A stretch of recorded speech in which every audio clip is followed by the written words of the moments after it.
This is next level crazy, as an insider just dropped a massive Suns trade report that will have you turning your head revolving around Kevin Durant, as multiple people have been pinning that a certain team could be looking to trade out of the lottery, and could that team be looking to swing for a superstar and bring in Kevin Durant to do so? Well, we're going to dive in and look and explore if Brian Gregory will make a move this nonsensical in his first decision, or if he will decide to go a different route. We'll be diving in and looking at all of this and more on this episode of Suns Digest.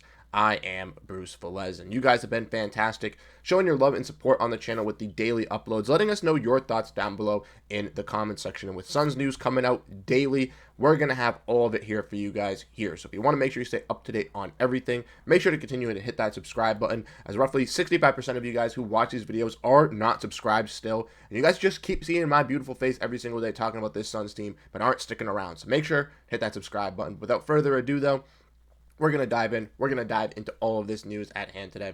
So let me know your thoughts down below in the comment section. Without further ado, let's get into the news. And this is very interesting to think, but like I said, I think it is absolutely crazy to even suggest something like this. And this report is coming from some people that know a little bit behind the scenes with the draft and sort of things, as we see from the Dunk Central that this team in the Philadelphia 76ers could target a player like Kevin Durant or Lauri Markkanen with a package that includes Paul George and the number 3 pick. And this was reported by Jeremy Woo and the Draft Express. Like I said, some people that know a little bit with the draft behind the scenes, and they say that some teams expect the Sixers to be active in trade conversations with names such as Kevin Durant and Lauri Markkanen as potential targets and packages that include Paul George and the number 3 pick. And this makes sense from a Philadelphia standpoint, right?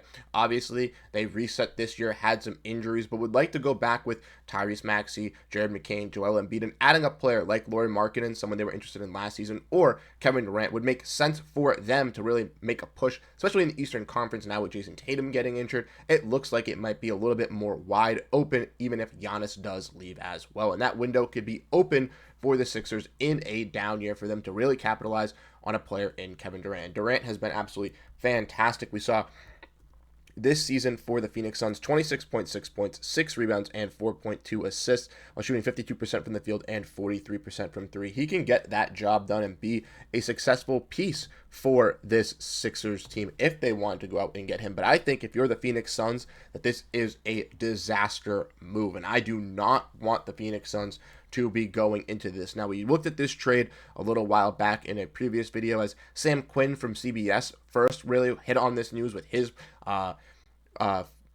trade proposals after Giannis Antetokounmpo and the Bucks had gotten eliminated, and this is the one that he suggested, and it's been kind of running rampant with some other players, and maybe the Sixers saw that and maybe actually became interested in making a move like that, all due to Sam Quinn's article. But like he said, and like we know, the Suns are in some salary cap hell. Obviously, being in the second apron with Bradley Beal, with Kevin Durant, the only way to really get out of this scenario is to trade a player like Kevin Durant and try to recoup some assets to kind of reset around Devin Booker. We know that's what the Phoenix Suns want to do, but trading a player like Kevin Durant for Paul George, that big move that's going to change everything, I don't think so. And I think it would actually hurt the Phoenix Suns a lot more than it would help the Phoenix Suns. And that's where we get into the next part, where I want to know down below in the comment section what you guys ultimately think. If you're Brian Gregory, if you're the Phoenix Suns general manager, are you guys making this trade? Because obviously, in return, it's not like the Suns are just getting Paul George, right? They are getting that number 3 overall pick, and that is the sweetener in this deal, right? If you're the Phoenix Suns, you're able to draft a guy like Ace Bailey, who's landed to go at number 3, or potentially even VJ Edgecombe to put alongside Devin Booker, to bring in a young star alongside Ryan Dunn and Oso Ighodaro to really start this youth movement and jumpstart of a little bit of a looking more like a rebuild around Devin Booker. Now, we know Booker wants to stay in Phoenix and he wants to stay with this city at this moment, but this direction might force Booker's hand a little bit more in that regard as well, if he does see the team looking to go into the younger youth movement compared to actually building around him and trying to find ways to sustain a championship in Phoenix once again. Now, Bailey has the promise to be a top tier player and can live up to those expectations. I don't want to fault him in that, but I don't think that the Suns should be going out and targeting that as their main piece to really reset. And that Kevin Durant trade, ultimately, I have proposed, we've looked at teams like Houston, San Antonio, Minnesota, and I think all three of those teams can give you quality level players to either use in a trade down the line or potentially even players that can help impact winning now around Booker to really reset your salary and add key component pieces around a team that can still look pretty solid next season. Now, George obviously could have a little bit of a bounce back season, was dealing with some injuries, right? And if we want to look at George's stats last year, very, very not comparative to Kevin Durant, right? Averaged 16 points, 5 rebounds, and 4 assists.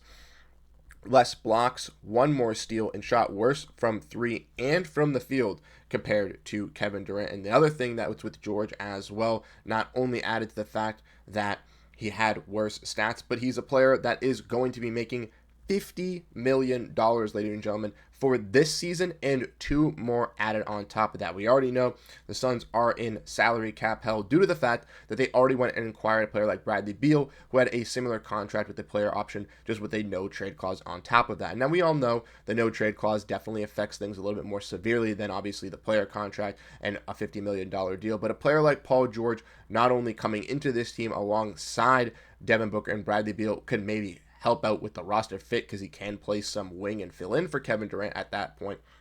But ultimately, I don't think it's going to substantially take you over the top. Once again, you'll then be stuck with arguably 2 of the worst contracts in the NBA in Bradley Beal and Paul George. And from the reports, we all know the Suns are trying to get off Bradley Beal via a trade, via a buyout. But what happens if that doesn't happen, right? Sam Amick, The Athletic, reported that Bradley Beal's family still loves Phoenix, and maybe it's too much of a headache to get out of Bradley Beal for this season with the salary cap implications down the line with the 2 + 2 + 1 year when you do the buyout and the waive and stretch that on a 3-year deal or a 2-year deal, for Bradley Beal, it's not worth to do it. Maybe it's just worth to stretch him out on his player option on his last year. So maybe the Suns do out and go out and hold Bradley Beal. Now you have Bradley Beal, Devin Booker, and Paul George.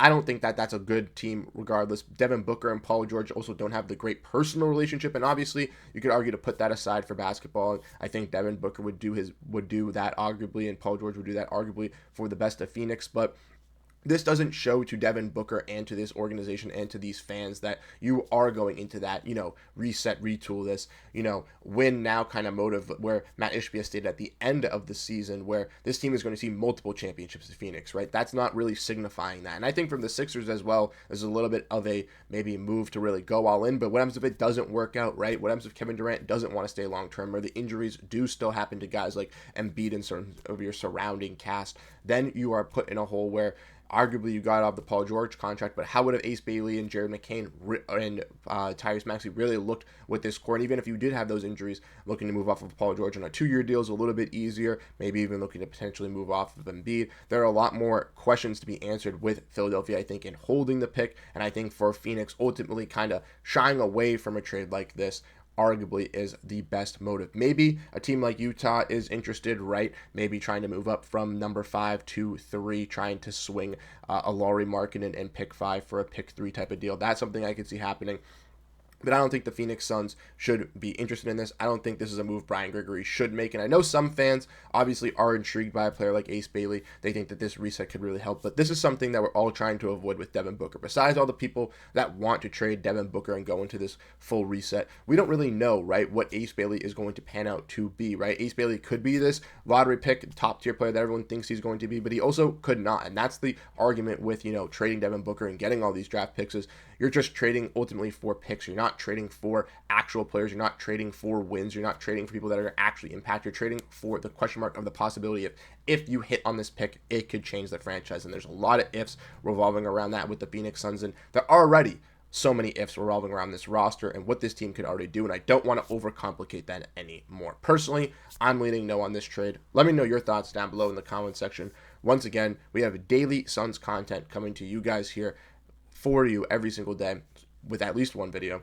So if you want to make sure you stay up to date, hit the like button, hit the subscribe button. Let me know your thoughts. We have the weekly live streams as well on Thursday. We're trying to work in a guest on this week, so once I know, I will definitely confirm it for you guys. But let me know your thoughts down below in the comment section once again, and I'll catch you guys in the next one. Have a great rest of your day, and go Phoenix Suns. Peace out.